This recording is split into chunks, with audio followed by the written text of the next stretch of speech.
Mayor and Town Council meeting. Today is Tuesday, October 12th.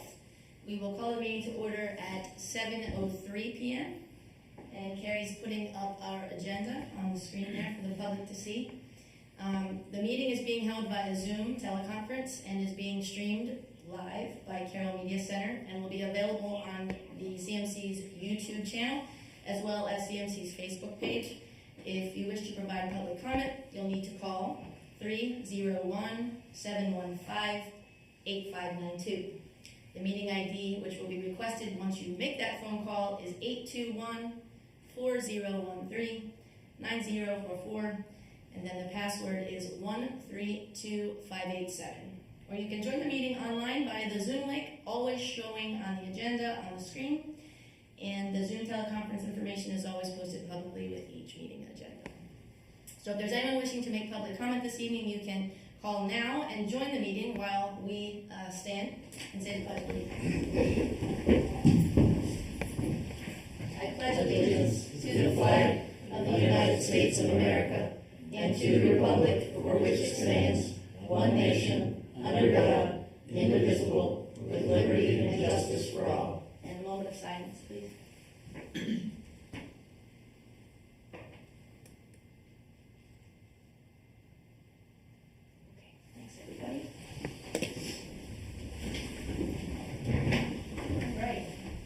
Foremost is public comments. The first order of business is public comments this evening. Please note that public comments are limited to 3 minutes per person.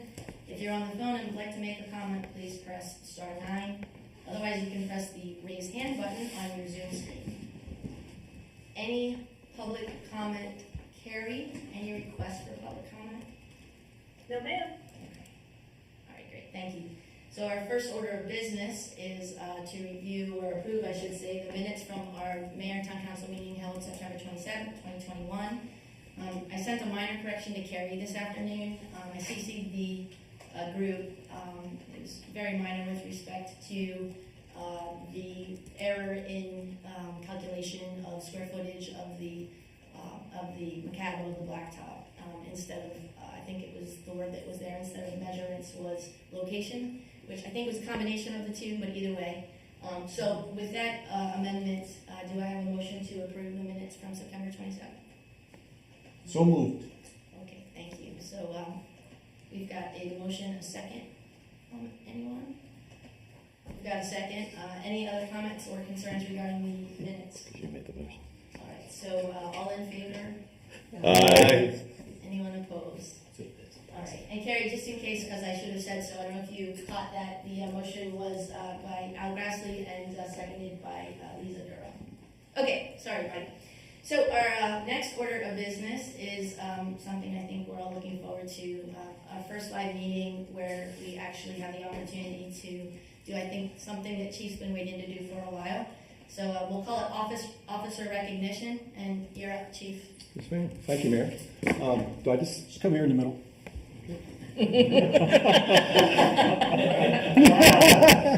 She'll make it without a Put on a show, Chief. All right. Where should I stand? Right there. That's good. Where should I face? There's a camera on both Good, sides. there's a camera They'll everywhere. get you. All right. She has to take one for me. Forgot to put the marker down. All right. Well, thank you, Mayor. You are correct in that this is something that I've wanted to present now for quite some time. This incident happened back in January of this year, and I was really waiting so that we were back meeting in person to be able to make these presentations. So without further ado, I'll just go ahead and jump into what happened. And to let you know also why it's important to get this before you now. Recently, we were contacted by a lady that's getting ready to do an article in the Carroll magazine on hometown heroes. And she asked if we had any submissions that would meet that criteria, and lo and behold, we did. We submitted this packet to her and heard shortly thereafter that she had selected this incident to be featured in her magazine. So I wanted you to hear about this before you read it in the paper. And I think that issue is due out, Sean, you remember? December of this year. So good timing for all this. So we're going to talk about this incident that occurred back on January 28th.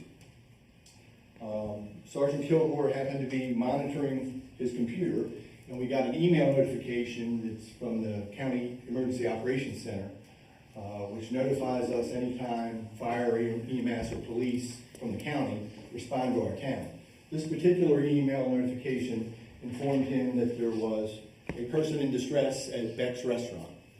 So Sergeant Kilgore responded the whole distance from here to Beck's Restaurant very quickly. I drove, by the way.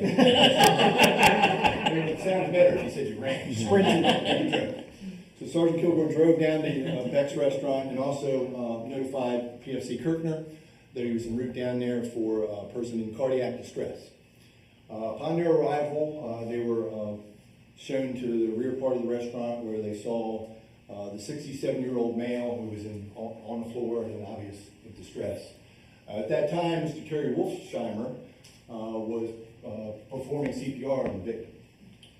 Sergeant Kilgore then jumped in, as he's apt to do, jumped right in, assessed the victim's vitals, determined that CPR was needed to continue, and at the same time requested that PFC Kirkner try to see if Beck's Restaurant had an AED defibrillator.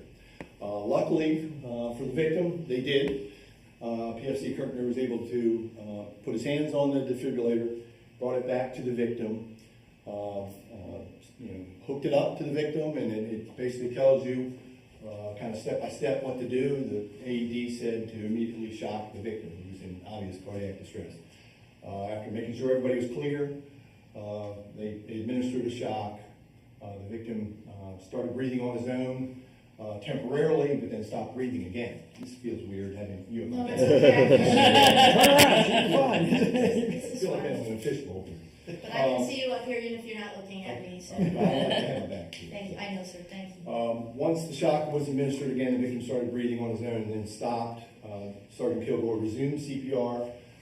Shortly thereafter, Sykesville Freedom District Fire Department responded, and they took over patient care. The victim was transported to Carroll Hospital Center. While en route, the victim had pulse, was breathing on his own. Come to find out that, without the intervention of these two fine officers and Mr. Wolfsheimer, as well as the fact that Beck's had an AED, a working AED there in the restaurant, the victim would have never survived. The victim is alive and well. I believe Mr. Wolfsheimer had an opportunity to speak to him or a member of his family. Yes, actually his son called me, about a month later maybe, and they were actually celebrating his son, so his grandson's birthday, and he was like, look, I just want to call you and tell you thank you for allowing my father to be here to celebrate his own birthday. And I was like, whoa, man, Pretty powerful. You don't get that very often, because I think he was out a couple times during the entire thing. Oh, yeah. And yeah, sometimes I still see it. Like I see his eyes rolling back. Sure. Yeah, Absolutely. And one of the medics that was there that night took the opportunity, was so moved by the involvement of the two officers and Mr. Wolfsheimer that he actually sent an email, I believe it was to Jason. And I just wanted to read it real quickly. It says, I just wanted to give you an update about the guy from Beck's last night. By the time we got to the hospital, he was speaking in full sentences and mentally acting like he was never in cardiac arrest. You and Sean did an amazing job with getting there so quickly, figuring out what was going on, and delivering the first shock. You guys can take full credit at saving this man's life. It really is awesome that Sykesville police are so proactive in getting on the scene and starting treatment in certain cases. Because of both you and Sean's actions last night, that man survived his cardiac event, and he's able to talk to his son again at the hospital. So the fact that the medic took the time to send that email just kind of shows you that it was a legit situation, and these two officers acted quickly, and with Mr. Wolfsheimer jumping in, there's no doubt in my mind they saved this man's life. And for that, I would like to ask all three of them to come up here, and I'd like to present them with life-saving awards.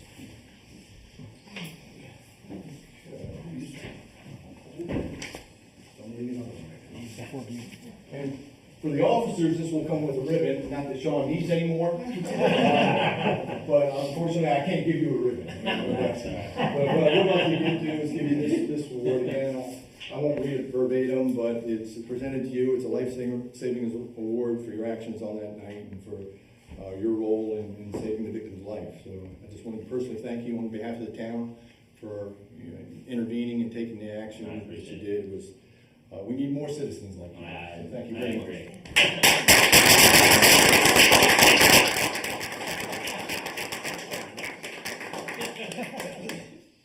Jason, same for you. I mean, your quick thinking that night and locating the AED, and again, thanks. Shout out to Bex for having a working AED. Not a lot of places have those, but grabbing that and bringing it to the scene certainly resulted in this man surviving. So I want to thank you.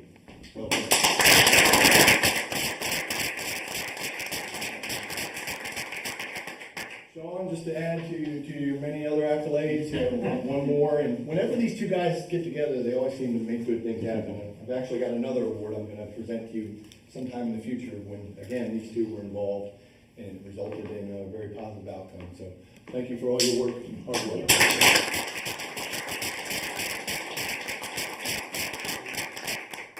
Very fortunate to have citizens like Mr. Wolsheimer and officers like Sergeant Kildor and Jason Kirkland. I may start calling you guys the dream team, right?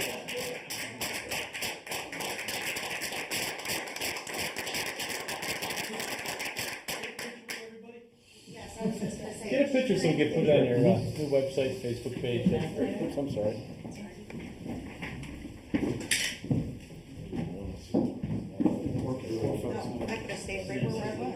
Mayor's coming out to join you. I'll stand next to them all night. Hang on a minute. I don't know if we're doing that. Here I am, find it. You know, come right up. Oh, it's the folder. Sorry, trying to make the picture better. Who are we looking at? All around. Asking that question on my way.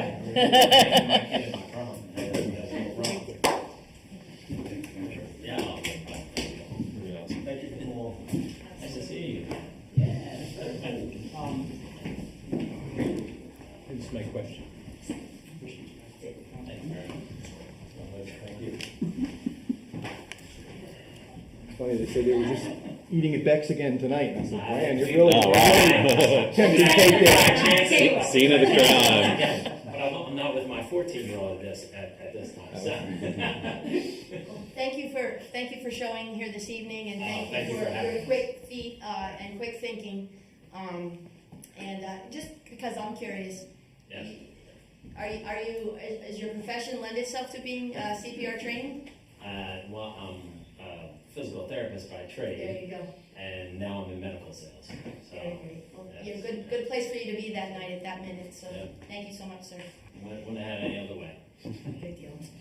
If we could start every meeting this way, you're excused, Jason. Thank you all. Thank you. And we'll leave since we don't have anything to vote on. I would love to live in your county. I love your county better than my county. Oh, nice. So you're not even a Carroll County resident. Our county. You just love Bex that much. We do love. We love Carroll County way more than our county. Just for the record. I love that you guys actually stood up and said the pledge of allegiance. All right, our next order of business is our introduction. One second, I'm sorry.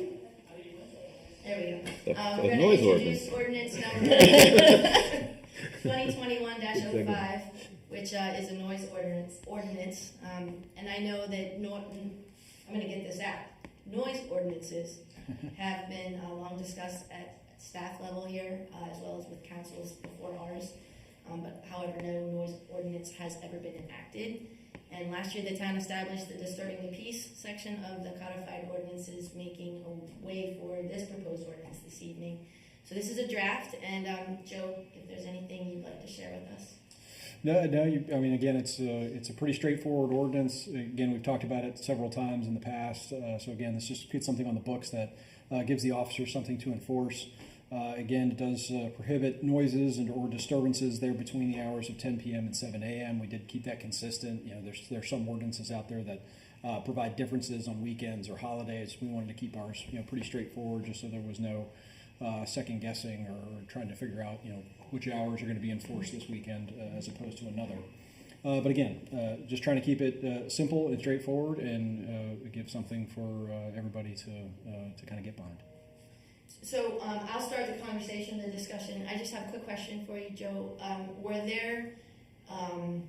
Was 10 p.m. the most frequently used hour for the beginning of the quiet time? That's in most of the ordinances I looked at. Yes. Again, they did vary. Some went as early as either 9 or 8 o'clock, particularly on weekends or holidays. Sometimes it started a little earlier, or it went a little later in the morning, like 8 p.m. or 8 a.m. to 9 a.m. But again, we felt like this was a reasonable starting point for the town. Okay. So I have a question. Number one here in terms of, and it reads, uttering in a public place, including in or on the premise of any place of business open to the public, any lewd or obscene words or epithets in the presence or hearing of another to whom such conduct is offensive or unwelcome. I guess I'm surprised to see it in a noise ordinance, so I'm not as familiar maybe with what, and I just wonder about, we've had comments about like the skate park, and that seems really subjective, and so I just don't know if it sets us up for more nuisance calls and kind of the connection with the noise levels versus kind of it being in there. Well, and again, because it's in the same section as just disturbing the peace, like that's the overall broad category that this is in. That's why it kind of fit within this particular section. But again, it is somewhat subjective, and again, that is going to be a complaint-driven type of enforcement. Yeah, so I guess I just have concerns about that part being in there and where what rabbit holes that might lead us down in this day and age, Would it be appropriate for the draft to be shown? Or is it because the draft it's not appropriate for it to be? No. Again, I'm looking at the screen to see if Carrie can pull that up quickly. She would have to disengage the. There you go. Okay. So more discussion. I didn't mean to interrupt. I just figured it'd be. Yeah, no, that's just my. I don't know if to see others what have you're that concern, referring to. or I just connecting it with the sound piece and just a concern about it becoming I didn't like the word, or I didn't like the this, or and kind of misuse of police support in addressing these concerns. Yeah, I think that I'm in favor of it being within the disturbance of the peace ordinance and it falling under here because it is more related to noise than specifically anything else with respect to disturbing the peace. But I think from our perspective as legislators, I think it's important to kind of not be working backwards. You know what I mean? Like, so I'm not sure that there are many people that go through our code and then say, oh, this is an option we have, so let's go looking for it and call in a nuisance, a call into the town or into the police department. But I think what this does is it gives the police or our law enforcement officers the opportunity, should that take place, and it be in public, that if it's considered disturbing the peace, then it's considered disturbing the peace. I don't think we should be worried about it causing more calls, nuisance calls, as you put it, which I think is something we should be concerned about, but I'm not sure I have that concern with that clause. I don't know if anyone else has. So Joe, the way it's written, will the officers need additional training? Because I believe it says outside your property boundary. Like if you hear it outside your property boundary in between times, then will there be special equipment there, or an officer sees it? There's a and distance says, there. Yeah, no, because it is limited to distance. It doesn't measure decibels or anything like that. There's no additional equipment that's going to be needed by the officers. It's simply whether or not you can hear it standing a reasonable distance away. Okay. I think this gives an opportunity for anyone, any of our citizens or the proposed draft version of this ordinance gives the citizen an opportunity, if there is a consistent nuisance of sorts or a consistent disturbance of their peace, for them to at least report it and the opportunity for there to be some intervention. I would like to think that any of our ordinances are not there to, cause more calls or cause more nuisance calls, as you put it. Chief, I have a question. How many calls do you get to report like loud parties? Because I see this at 10 o'clock, and now that we're coming into fall, a lot more people are going to have bonfires in their backyard. And 10 o'clock on a Saturday, Friday night might be a little bit early. But if you're not getting those phone calls, then I don't think that I have a concern with it. But if you're getting a phone call at 10:30, somebody's complaining that this neighbor's having a party in their backyard. Yeah, I went back and pulled those up. I don't know if you still have those stats. I think it was 79 calls for service going back to 2016. Now, that was at all hours, but the majority of those would be at night, that we got a noise complaint or some type of disturbance call that we specifically categorized as noise.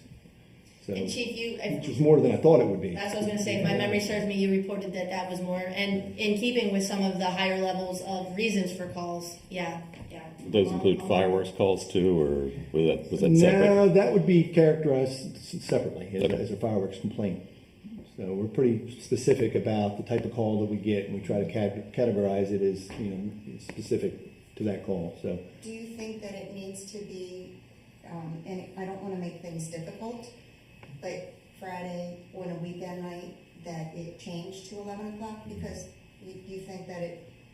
I told Joe that I was against any type of variances. It would be easier for us to enforce if it was 7 days a week, the same times. Okay. That way we don't have to get into holidays and weekends, and the officer have to determine, where it is. If it was a consistent time, it would be much more easy for us to enforce. And more than likely, if a call comes in, an officer's going to respond and say, hey, look, we have a complaint. Can you just keep it down? Of course. That's the way probably 95% of the calls are adjudicated, is through a warning, and normally people comply with that. And again, this gives the officers an opportunity when things become more of a chronic problem, I think, to enforce to enforce an actual law that would be in place that would coincide with a fine after after a warning. So I guess as part of the discussion, it's more of a comment than it is a question. If it's 79 incidents over the period between now and 2016, and we're talking about 1.2 per month. That's what we're talking about. And so on an average month, we're seeing somewhere around 600 incidents or 600 different things that your officers are out doing. That's not hard data that I've pulled up, but that's just kind of based on trend level analysis that I've seen over the last few years. And so I guess I'm wondering what's the problem that we're trying to solve with this ordinance, being that we haven't had it for a really long time. Are you having maybe I do have a question then. Are you having difficulty with anything that's happening within the town right now from a policing perspective that's causing us to go down this path?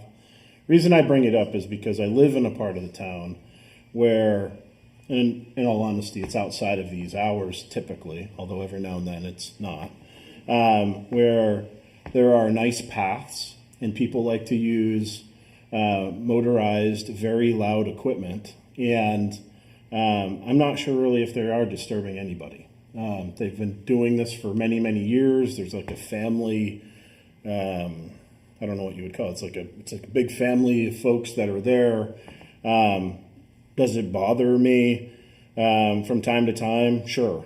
Does it override some of the things that I want to do outside sometimes? Sure. But in the grand scheme of things, I don't know if it's really a big problem. So I don't know. Well, go ahead, Chief. I was just going to say, remember, it only takes one person to be bothered by it to make it an issue. I mean, if everybody was fine with it, we wouldn't get any calls. But just one person in an entire neighborhood feels it's too loud, and then we get the call, then we have to respond. And I feel like this just gives us some teeth to enforce it if it becomes a pattern or we get repeat calls to the same residents. I assume that section B covers the hurricane comes through, power is out. This guy next door is running a generator and it's 11 o'clock. Well, he's trying to keep. There's got to be some common sense involved, and I would certainly hope my officers would use common sense when. I trust them too, but I just want to be sure that is the safety valve. They can turn and go, sorry, it's a hurricane. This won't happen normally. Go back to bed. Sure. Okay. Absolutely. I think there's a lot to be said about assuring or doing what we can to legislate to optimize our residents, our citizens' quality of life as citizens of Sykesville. And I think that giving any citizen the opportunity to know that should something become a chronic problem, they have an opportunity to decide to call or not. And even if they were to call without this ordinance, it would be nothing, there'd be no repercussion for repeat offenses. And maybe all of us are very fortunate that we are, in a good part of town where noise is, it's just quiet all day, every day. And others, I think, are plagued by a lot of nuisance and a lot of disturbances with respect to noise and unwanted noise. So I think, I wanted to answer on behalf of Chief, although he did a fine job answering. It was me that started this. I asked Chief to look into this and for staff to do some research because these are concerns not only of my own but of neighbors of mine, and I thought about the fact that we're only 5 or 6 people in a group of 4,200. So, Mayor, if I can add one other thing. Currently, the only other way for us to enforce something like this would be through a state criminal violation, disturbance of the peace, disorderly conduct, which would cause a person to potentially have a criminal record, have to go to trial, hire an attorney, and so forth and so on. This ordinance would be, I think, a kinder, more gentler way to enforce this ordinance without having to go with criminal charges. So I think it would be an easier way, a less intrusive way to enforce it without having to file criminal charges against somebody. But that's just what I was thinking. On the opposite side, this is an ordinance that says, okay, it's unlawful, you can't do that. But then so what? There's no penalty, there's no repercussion. there is, I'm sorry, Leo, it's not written in this draft, but Okay. it would be tied back to the greater chapter above it, which is the disturbing the peace. It ties back Okay. to our general offenses. So. Okay. Regular ordinance violation. Okay, I just didn't see it in this, and that's what Yeah. I think that needs to be made part of then this introduction of this ordinance, so that everybody's aware of that. Agreed. So, And I appreciate your response in thinking also about number one, that it gives you support and you see it as helpful of stepping in as opposed to kind of you're going to be called down to the skate park all the time because a mother doesn't like what a middle schooler said. The skate park, I don't know if we thought that one through all the way, because that's actually in Howard County. I don't know if we. Oh, so it might not even be a problem. Okay. Yes, they can't do anything there. Well, enforcement-wise. Traffic enforcement, and Right. we can respond to criminal violations, but Right. it has to be turned over to county Mhm. police, unless it's something very minor that they just say, go ahead and handle it. But, yeah, that's, You would still fall into that state violation that you were talking about earlier, correct? Yeah. So this wouldn't fall once we cross that river. It doesn't. Right. This is just in the town limits. Within the municipality. Okay. So The skate park is closed at dusk anyway, dusk to dawn, right? I mean, the language is one thing, but Yeah, I'm more just. I guess I'm just sensitive to like the language becoming a. You said something I didn't like. I found it offensive. I'm calling the police. yeah. I mean, And I. you wouldn't be able to do anything with that because you didn't witness it, right? It'd just be, I mean, I understand what you're saying. It could be nuisance call, but sorry, go ahead. no. So I don't have any major objections with the ordinance as it's written, but I think it's important to kind of talk through some of the other things that are going on. And right now, we sit in a time in society where people feel as though some of their civil liberties are being taken away with forcing certain sorts of things. And I wonder about the timing in reference to bringing this particular ordinance up. I mean, we haven't had it in many, many years. It's been decades we haven't needed it. And do we need it now is, I guess, a question. And I respect the idea of a chronic problem, but it doesn't seem like we're experiencing a chronic problem if we're experiencing a little bit more than one complaint per month in our town. And so that's where I'm struggling. But maybe people just aren't reporting it because there's no point in reporting it. And that's where I am. I could have reported it a month ago, and Sure. I chose not to because there's no method of determining how, is it egregious? Does it fall under any sort of going above a certain audible level? We've talked about this before over the years about, decibel levels, and that's what Al was bringing up. Do they need training for, measuring tools? We've decided to get away from that, but we've been talking about this for, almost as long since I've been on the council. So, and I would answer your question that we don't have a problem now, but if we do have a problem, we have nothing on the books, then it looks like the council's being punitive with it. Like, hey, I'm sick of getting calls on me like that, you know what I mean? Yeah. Now, if we have it on the books, it's another tool that the police officers could use. And, I've had a couple run-ins with the police officers. They're very gracious, and if you comply, it's like, see you later type of thing, So, Look, we would certainly hope that neighbors would first attempt to resolve these issues by going to their neighbors and simply saying, hey, your music is too loud, or your generator's too loud, or whatever the case may be, your vehicle's too loud. And then only if they couldn't resolve it amongst themselves and it continued, that they would call us and ask for us to intervene. And then it would be our opportunity to say, look, we got a complaint, it's too loud, whatever the case may be. Please turn it down. And then if we have to continually come back, that's when I would foresee this ordinance playing a role. We've warned you, you had complaints from your neighbors, you failed to stop doing what you're doing, now we're going to have to give you this ordinance, this violation. So one other question. Being on First and the entrance to the nursing home, this says that noise generated by police, fire, medical is okay.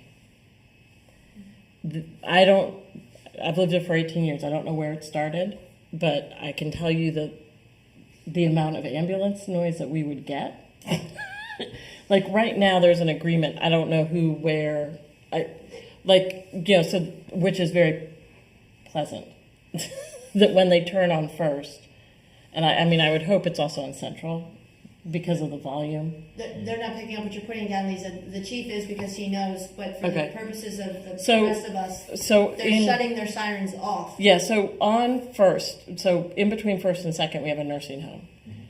Our First Avenue is the entrance to the ambulance bay. There are ambulances in and out of there All day long. all night long. And since I've lived there for 18 years, there has never been ambulance noise on our street. So there is something in place, and I wouldn't want this to remove that. Sure. Where, and I would hope that it starts on Central. Like I would hope after they come off of Springfield or Third. I don't know if they do. I believe that it is stopping when they are getting to Central Avenue. I don't hear it. You don't hear it over on that. So I would just want to make sure that remains. I don't know why it is or where it came from. That way. Very happy it is that way, and don't want this to remove that. So how do we? Probably talk to the facility owner, I would imagine, and figure out where this came from. I'm pretty sure it's something that the volunteer fire and ambulance And the private ambulances have, yeah. And that's true. The private are also shutting it off. So somebody's communicating something. Yeah, and there's been, and I think that's respectful of the residents because you're in the middle of a residential neighborhood. It could be the facility. I'm pretty sure it is. Telling the respondent. We've been through multiple owners. I don't know where it started, but I just I just noticed that on the bottom one, and I don't know if that's an issue for any other neighborhood, but I would want the neighborhoods to protect them. If they don't need to run the sirens and sound in residential neighborhoods at any hour,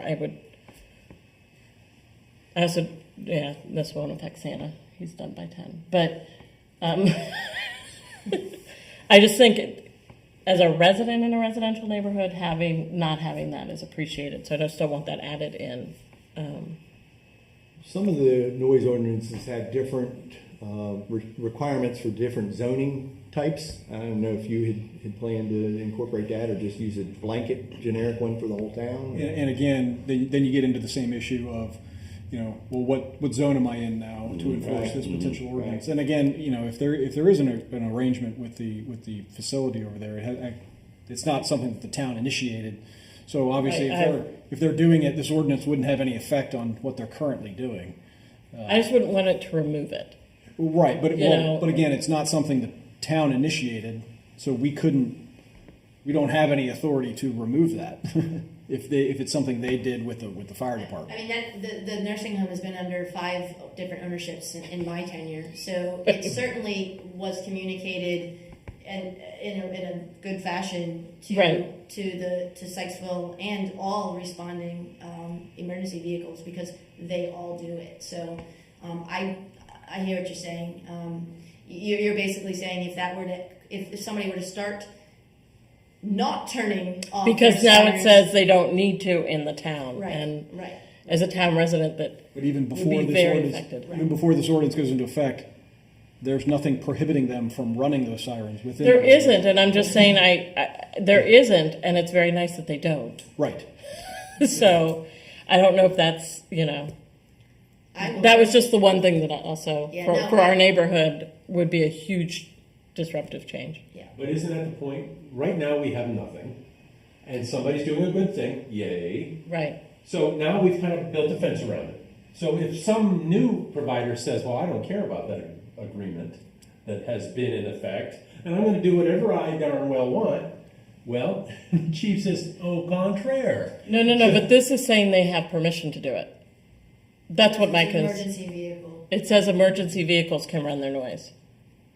Agreed, but you see what I'm getting at? We have nothing now. If it becomes, I understand. I'm wrong, but this is not a tattoo. If we don't like it, we can. Is it necessary for that verbiage to be in there? Isn't it kind of a given that emergency vehicles, sirens are kind of exempt from an ordinance regarding noise? No? Usually it's you do like to have something blanket in there just to make it clear that when we run our garbage truck at 5:30 in the morning. I get, but like an emergency vehicle siren, like, I don't know. I don't. No? Okay, so we should leave it. Okay. I have one comment, and it's probably somewhere else in the ordinance about barking dogs. I have a dog, and I try to minimize him barking, but there's nothing in there about noise with animals. Right. Is there a different place that we have? Because if you have a resident that's complaining of excessive noise coming from an animal, it's not in here. Well, but it says any. It's any noise. But notice she's right. It is unlawful for any person. Yeah, I was reading it the same way. I'm wondering. That is, she's found the loophole. The dog goes crazy, but you can't say a word with your dog. Yeah, she's right. Ruckus noise? Shouting or making other vocalizations, projecting amplified sound, or creating other loud noises between the hours of 10 and 7. So that means that if a dog barks all day long, it can bark all day long. Up at A, it says it shall be unlawful for any person to create there you go. disturbances. Yeah. That's what I mean. She's found the loophole. But I don't know if there's any other. But it says the person to create the ruckus noise. Addresses dog issues. You could go up to Or bed. Not barking. animal issues. So if you say ruckus noise, though, if you got the stereo cranking up, that's Right, But that's created by a person. But that's created by the person. The dog isn't created by the person. I don't know. Our dog can't run her stereo. The paws don't handle the buttons right. Well, but back to, is it an issue? Are you getting barking? We get complaints every now and then. Item C. We can adjust the language there in A to make sure it covers everything. Okay, so in all fairness, you can't control if the deer goes across the property either, right? And the dogs could be yapping because of some other animal that's there, or a cat, or another dog, or I've heard sometimes my dogs will start barking, and then it feels like 10 houses away. Yes. Some other dogs start barking, and then you hear like a whole serenade that happens all over the town. But again, I think we're leaving it up to the individual who is being, again, I said it in the beginning, I do not believe that citizens will be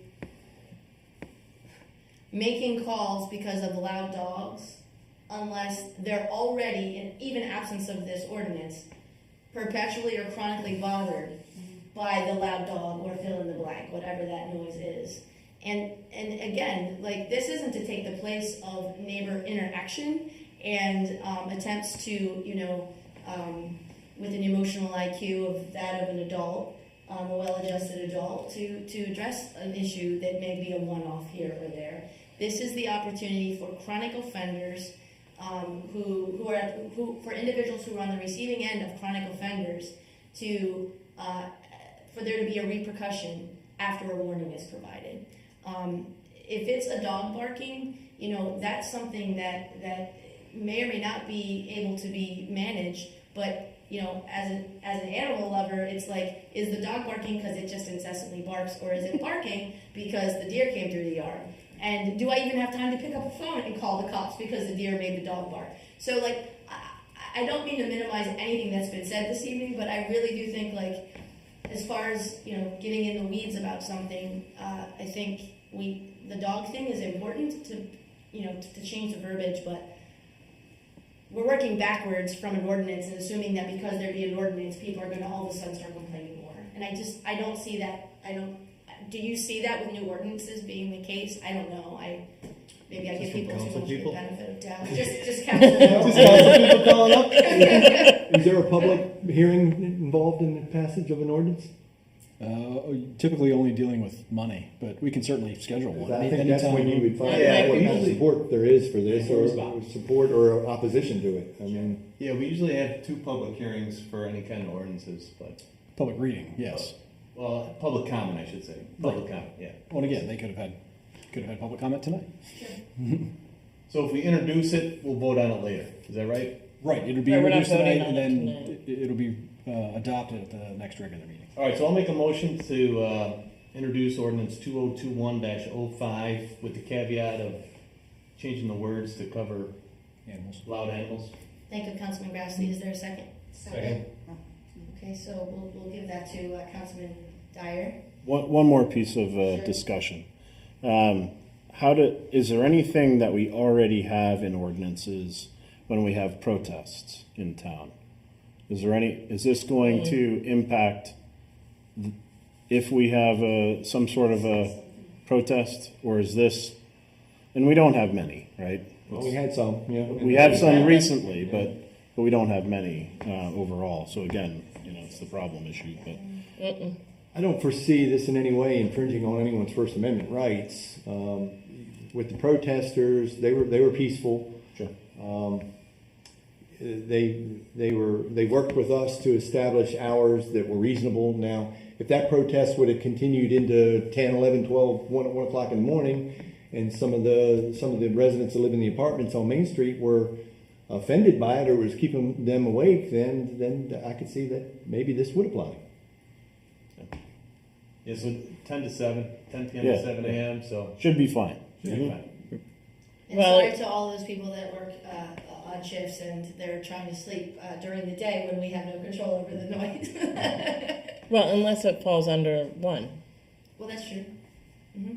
There's not a time limit on, and that's that concern of kind of how does number 1 get used, because it just says, is offensive or unwelcome, determined by a person that it's unwelcome. Is that true that one, because I can't see from here, is that true that I don't remember any of them being exempt from the time that will be used for enforcement. And again, that first section is something that will allow somebody to be able to call the police if somebody is acting in a way that That is they don't Outside, like. no matter what time. correct. Okay. And I would suggest you add domestic animals and not all animals.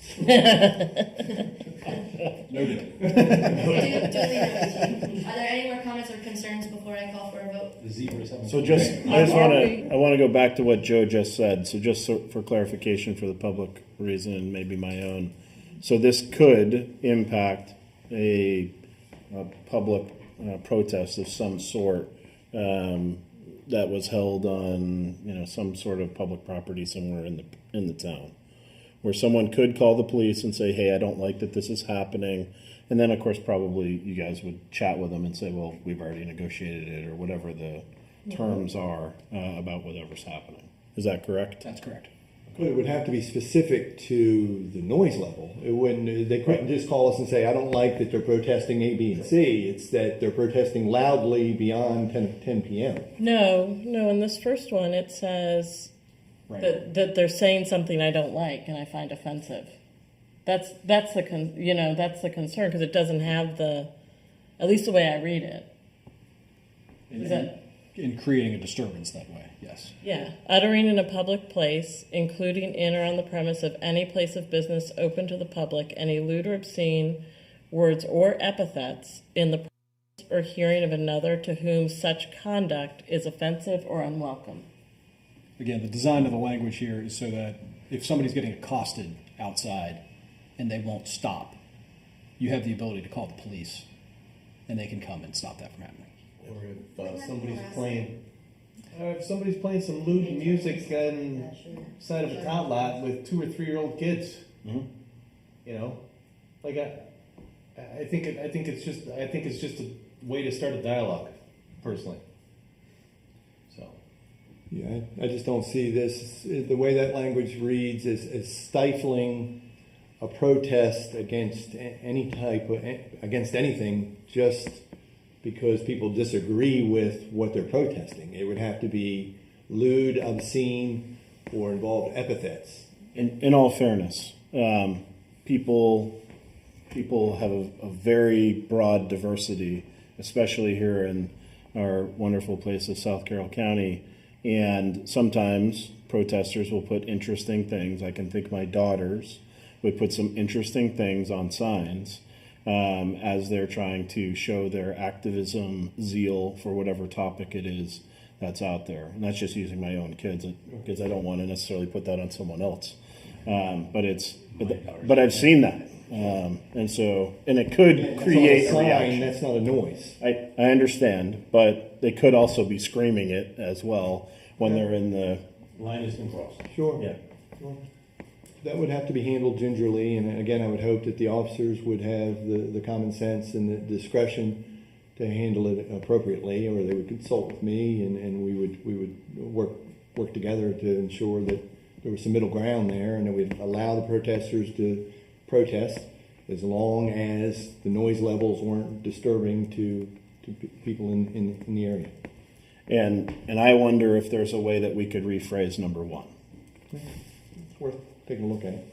So would it be possible to have a kind of publicized open public comment before we make it an official?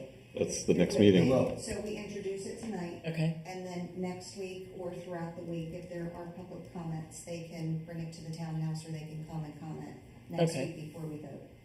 And or at the night of the vote to approve. Okay. Will be an opportunity for public comment. Okay. Give your daughters plenty of Let's time to vote. make their signs. Well, we got a second on the table there. Yes, we do. All right, Thank let's you, vote. Councilman Grasley. So we have a motion and a second, and all in favor of the introduction of ordinance number 202105, noise ordinance, say aye. Aye. All opposed, nay. Nay. Nay. All right, so we have a vote of 5-2.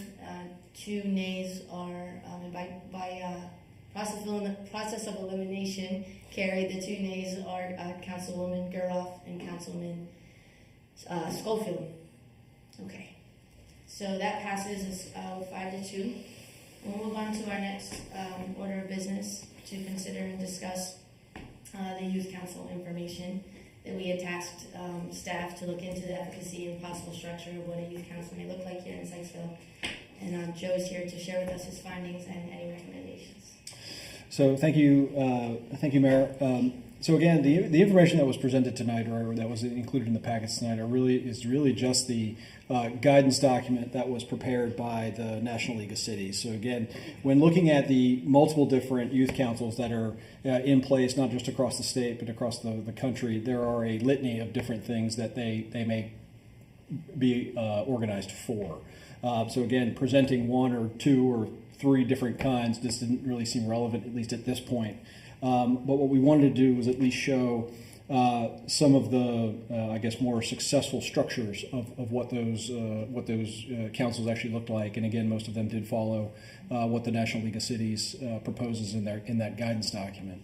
So again, rather than getting into the details of specifically what the Youth Council was, well, let's look at what the resources would take to establish a sustainable youth council here in Sykesville.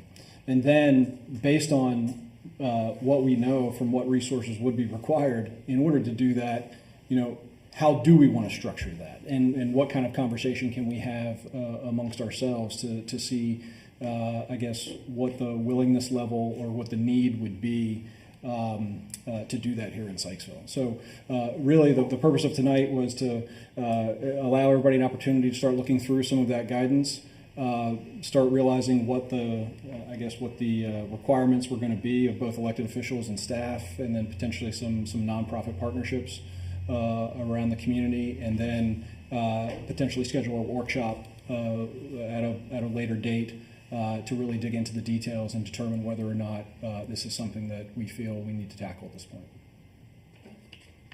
Appreciate that. Any specific questions, knowing that we're going to be workshopping this, or presuming that we will be for staff at this time? Okay. All right, so no need for a motion of any kind with this particular item. That brings us to our announcements and reports section of the agenda. The next mayor and town council meeting will be held Monday, October 25th. This is actually a work session where we've invited the local developers to come before us and formally present their most up-to-date plans for development, and so that the council and myself will have the opportunity to ask questions and provide comment. So please join us. We have volunteer opportunities, a list of volunteer opportunities. They begin with the Historic District Commission, the Board of Zoning Appeals, Police Auxiliary, and I'm happy to announce that as far as crossing guard is concerned, we do have one well, let me put it this way. We have a resident of 35 years of Sykesville who is willing to serve as crossing guard for a few mornings a week, and Chief's been in contact with him. So we are still looking for, I'm in hot pursuit of at least 2 more volunteers so that we can have full weekly, 5-day-a-week morning and afternoon crossing guard coverage. So I'm going to reach out to some churches and ask them to put it in their bulletins, particularly our local churches, and I'm going to keep knocking on doors, and people are going to wish that they were my friends. And we really do want to free up our police coverage in the mornings. Right now it is every morning and every afternoon that they're being asked to keep our kids safe as they cross the middle school kids as they cross the street. So keep an ear and eye out for that. With further regard to volunteer positions, I just want to announce I was dismayed this morning to learn of Julia Betts' resignation from the Planning Commission.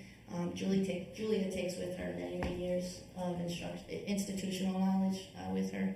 I believe, I was trying to figure this out earlier this evening. I believe Julia's been on the commission either as a commissioner most recently or as the liaison to the council to the Planning Commission for approximately 8 or 9 years. So I apologize, Julia, if I don't have that exactly correct, but that goes without saying that she's been a staunch volunteer, and she leaves very big shoes to fill. So we once again have an absentee, empty seat to be filled on the Planning Commission.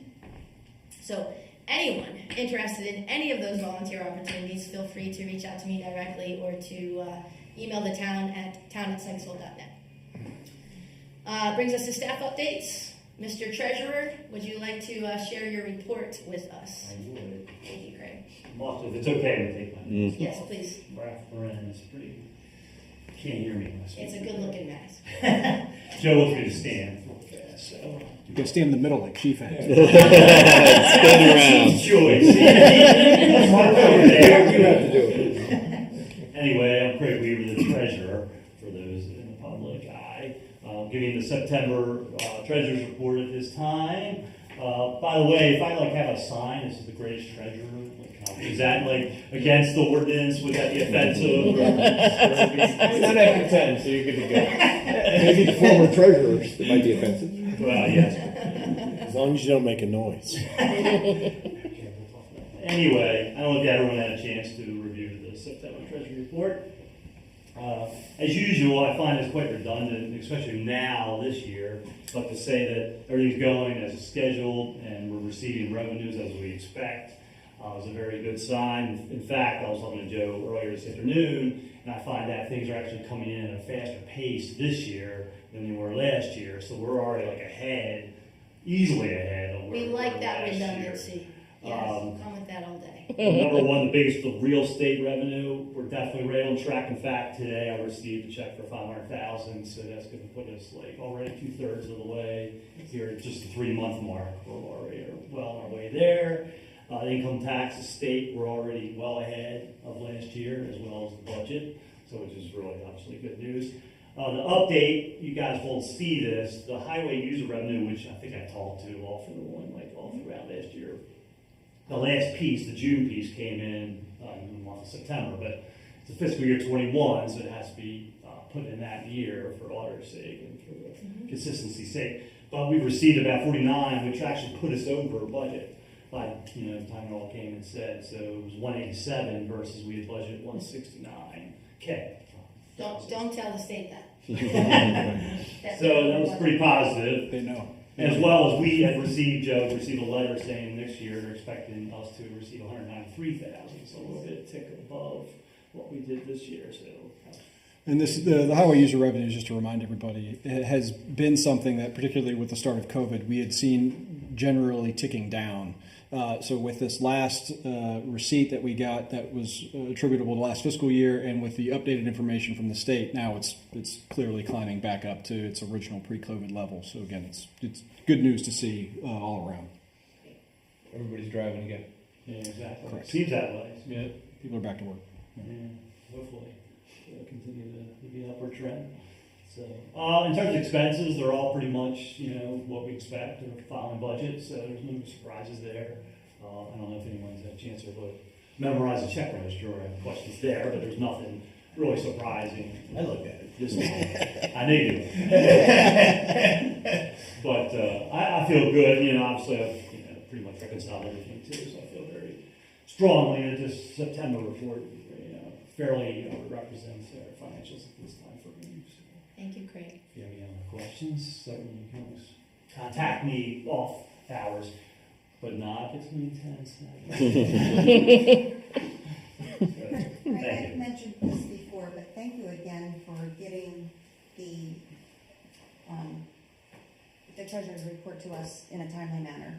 I'm usually looking at it 3 months back, and I'm trying to figure out, okay, so it's the month of October, but I'm looking at the month of July, and how's that? So thank you very much. Really appreciate it. So any other comments? We'll move on. Great. Thank you, Craig. Appreciate it. That brings us to our public safety report. Chief, Thank you, Mayor. you're welcome. This covers the period September 21st to October 3rd, so it's basically 13 days. It's relatively small. Just some of the highlights. We had 8 assist other agency events, 10 community policing events. Officer Darby still doing an outstanding job in that regard. 202 patrol checks and 18 traffic enforcement initiatives for a total of 347 events. And only, knock on wood, only 5 incident reports during that period, which you'll see in your packet.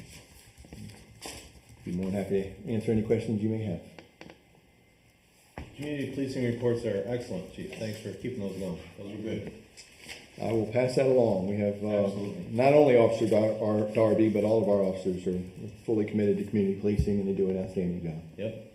Chief, I have a question. Sure. It's not about your report, because that's great, and it's not about, it's actually a follow-on to what you did at the beginning. Okay. Your brave men saved a guy's life, but that was kind of dependent on the fact that Bex had the right tool. Now, I know you guys carry a lot of stuff, and you may not have the room, but do you have room in your patrol vehicles for carrying one of those? Because if some business said we don't have one, could they run out and grab it? We have, I believe, 4 or 5 AEDs. We do keep one in the station. We have several. I think you have one here. We have several that we rotate amongst the cars, but I don't think we have one for each car. That's my question. In this case, its utility was aptly demonstrated, and there's no arguing how successful it was. Sure. They've been proven to save quite a As few I get lives. older, I'm comforted by the fact there's one here. But I look at other people and say, well, what if it was a car that didn't? And I know you guys carry a lot of stuff, and so there is room as long as we could procure one. They are expensive. The units we have now are relatively old. We've replaced the batteries on them, I believe, several times. So they are in need of replacement eventually, and it would be maybe nice to add a few. It would be ideal that each officer had one in their vehicle. Okay, that's what I was asking, a background question, and thank you. Is there a program of any kind where the AEDs are made available through grants from private industry, but grants through public grants, but to fund private corporations' provision of the AEDs? In other words, where they do have a shelf life, Sure. right? And that's the biggest drawback to any of the emergency equipment. Do you know of a program where there's like a take back, like after this long, we're all supposed to take down our smoke alarms after 10 years and replace them on our own accord? With something like this, if we were to maybe have a means by which they could be constant, we'd have one in every cruiser, and that they be kept up to date. I don't know if there's anything. I'm not aware of any grants, but there are leasing programs out Okay. there that will replace them every so many years. Like you say, the batteries are extremely expensive. Just to replace the batteries is almost, every 5 years. You might as well buy a new whole unit. Really, they're very expensive. And so it might behoove us to do could you do a cost comparison for us, Chief? Maybe you have with a leasing program versus before we buy another unit outright, or two, whatever we're short, and then maybe we get them all in the same cycle with the leasing program. But I agree with Mark, I think that's super duper important. Absolutely. I agree. I'll do it. Okay. Yeah, I'll do that later. So that brings us, thank you, Chief. Any more questions? Nope. You might have one, Jeremiah, no? I was going to say the same thing as what Al said. The community policing is really, really important. The consistency of it builds trust in the community, and the more we're able to do it, the better. So thank you. I got to brag about you guys at MML, the Maryland Municipal League Fall Conference that was held at Turf Valley this year, which I'll talk a bit more about later. But it was really great to sit amongst a room full of elected officials from across the state, and the questions that were, the thought-provoking questions that were asked regarding COVID, our municipality's response to the pandemic.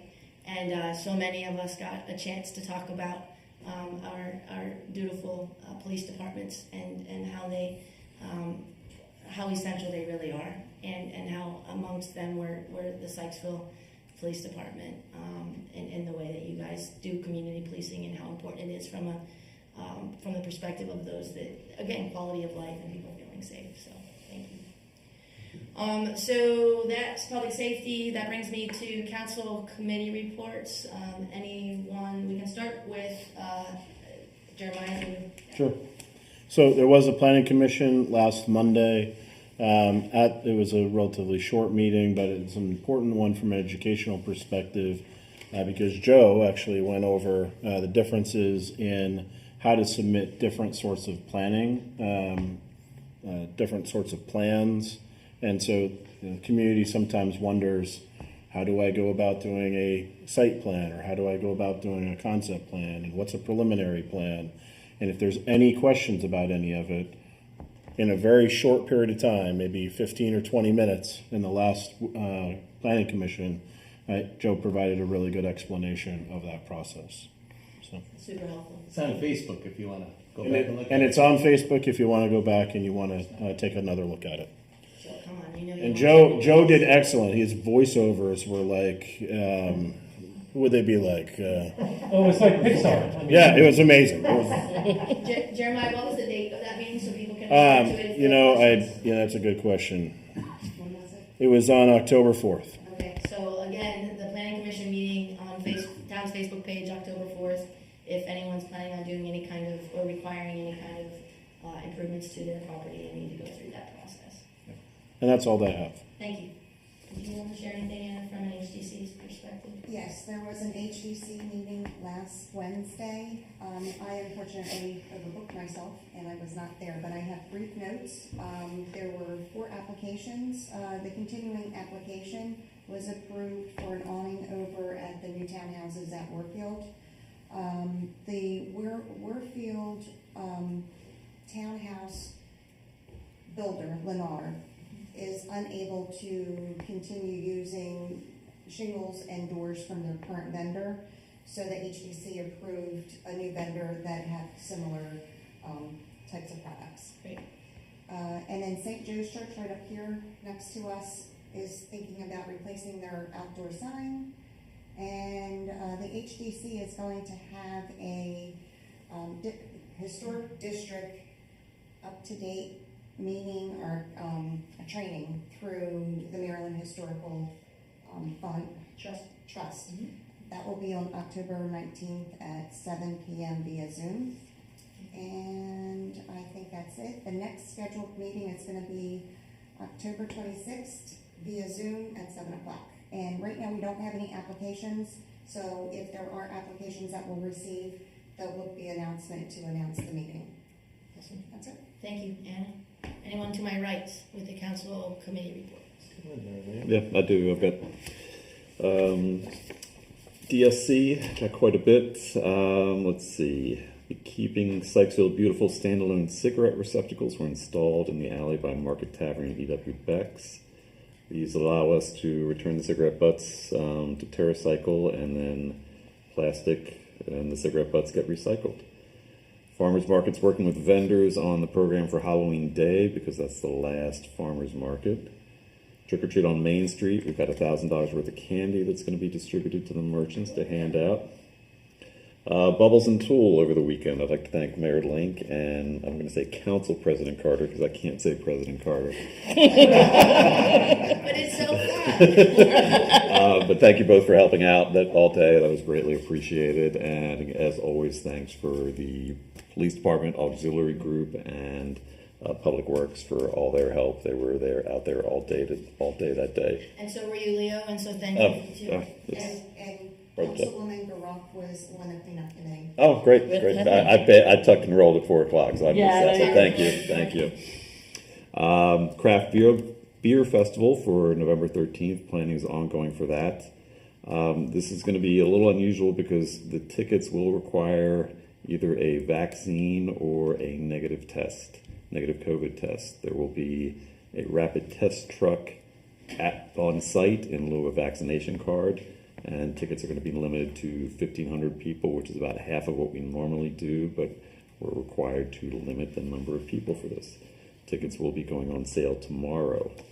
Our 2022 calendar events is going to be submitted to the town next month for approval.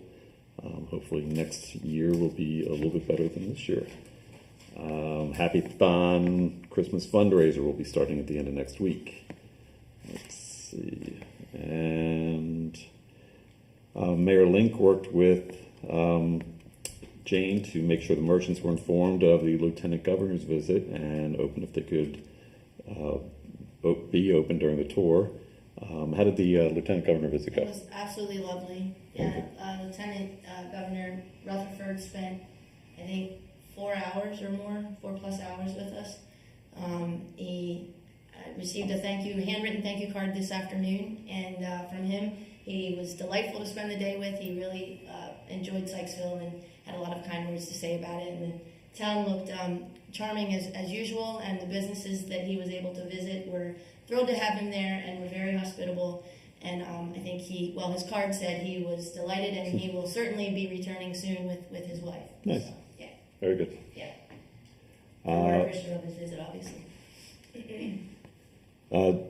Julie will be meeting with the Gatehouse Museum new administrator later this month, and she has uploaded the quarterly Main Street reports that are required to be submitted to Main Street in Maryland. And grant applications are continuing as always. Applied for the Sustaining the Humanities through the American Rescue Plan Recovery Grant, as well as Maestro Main Street Makeover Grant. We'll update you on those if we get approval for those. That's it. Thank you, Leo. Thanks. Leo, can I just ask a question for clarification? On the craft beer with the limited sales, so usually there are the sales and then anyone can walk. So does that limit the number of people who can be on Main Street who can attend without tickets, or that's only for ticketed?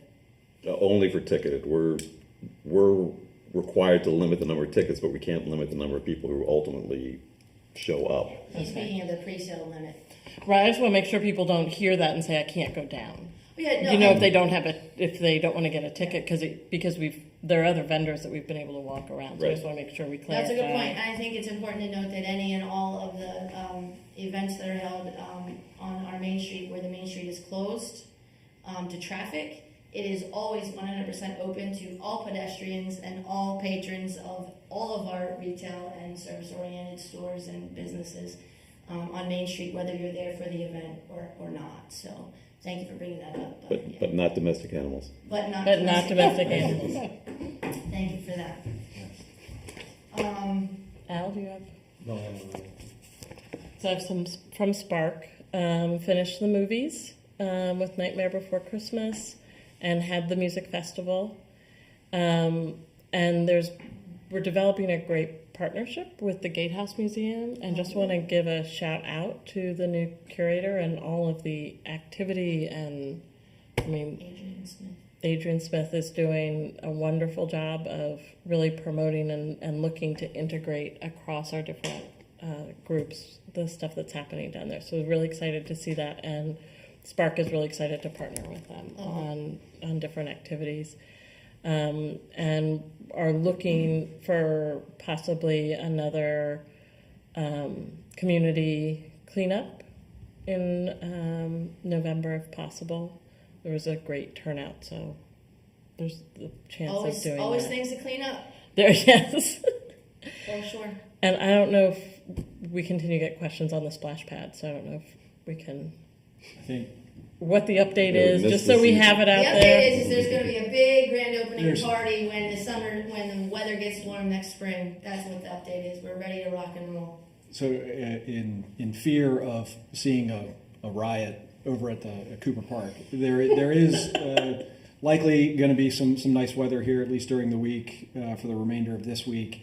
So there is likely going to be a soft opening over there that if people want to participate and go run through the bucket that dumps water on you, then you should be able to do that Wednesday, Thursday, and Friday of this week. But then the temperature drops pretty low, and we don't see it coming back. So we'll see how this week goes, and then like the mayor said, we'll have a grand kickoff come spring.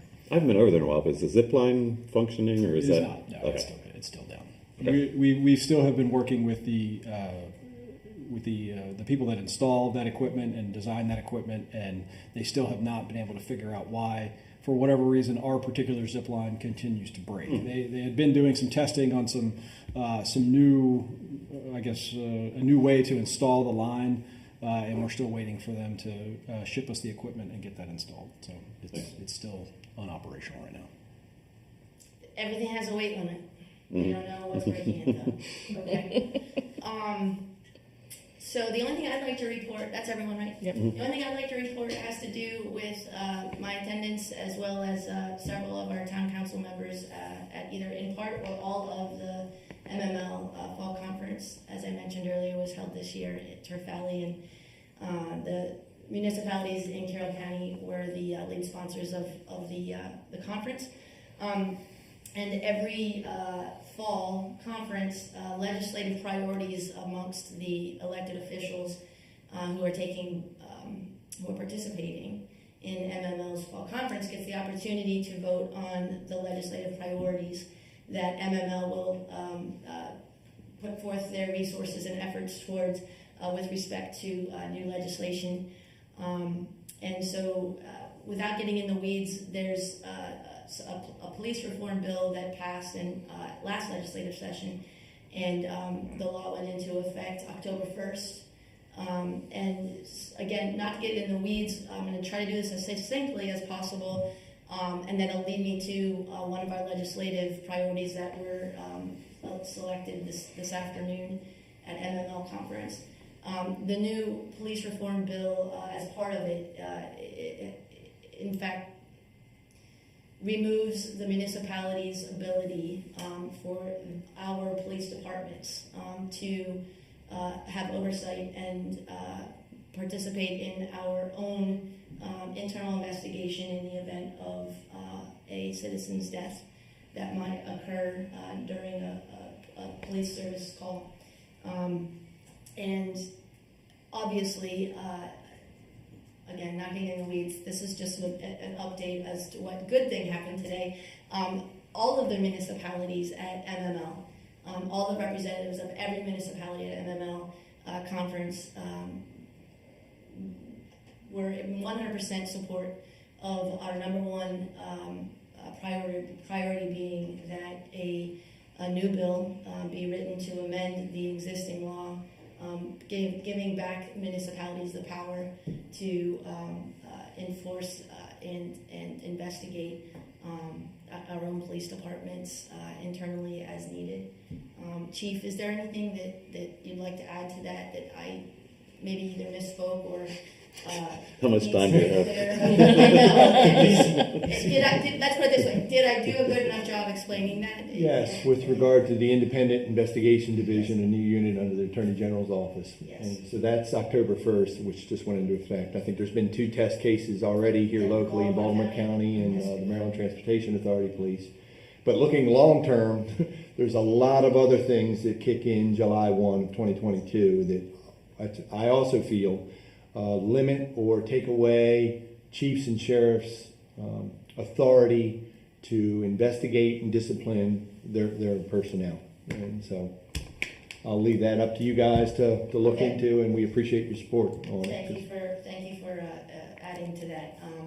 So to that summary of mine. So the good thing is that MML will be putting forth their resources in response to our wishes from a legislative perspective along those lines to bring the control and the power back to the municipalities with respect to what Chief just mentioned as well. So, and then the other priority, which seems to be a broken record, is fully funding our highway user revenues to the municipalities. And so those are the 2 things that we rise to the level of priority. And so I wanted the public to be aware of that. Can I also thank councilmen, thank you for being on the legislative committee and helping us with this. So Councilman Jeremiah Stoll did a great job. was not able to make it to MML's meeting today, but he's continuing on the legislative committee through the MML and will be the voice of Sykesville at those meetings, acting as a liaison of sorts between MML and what they do for Sykesville and other municipalities. And that legislative committee is made up of several individuals from across the state, and not every municipality has a representative. And Jeremiah has been serving in that position for 2 years now. Yeah, this will be my 3rd year, and we're a liaison for our town, but we're also a liaison for other similar situated municipalities. So small, rural, municipalities are the sort of ones that we're trying to keep in across the state. So it's a great group. There's people that have been on legislative committee for decades, and they have a lot of really a lot of experience to be able to handle the ins and outs of what happens in Annapolis. So I'm happy to hear that we're moving forward with what we've been talking about over the last couple of months. Thank you. Thanks again, Jeremiah, and thanks for bringing that up. President Carter. So this evening we're going to have a closed session. That brings us to the end of our open session business meeting. So I'll read this for everyone. The meeting, the closed session meeting is proposed to be closed pursuant to the general provisions of the Annotated Code of Maryland, Section 3-305B. Number 7, to consult with counsel to obtain legal advice on a legal matter. And in this case, it is with respect to Warfield discussions. So may I have a motion to go into executive session? Do we need to take a 5-minute recess first? Only unless it takes 5 minutes for this gentleman to leave. But no, I think we can go right into exec. And that will TV? They're aware that as soon as we... Okay, motion to go into executive session. That you guys. Second. They're very nice. Carrie, the motion was... First was by Al and seconded by Jeremiah. Right, we're now in executive session. We'll ask the MC to turn off if they haven't yet. We'll wait for Carrie to give us that light. Thanks a lot, appreciate it. Have a good night.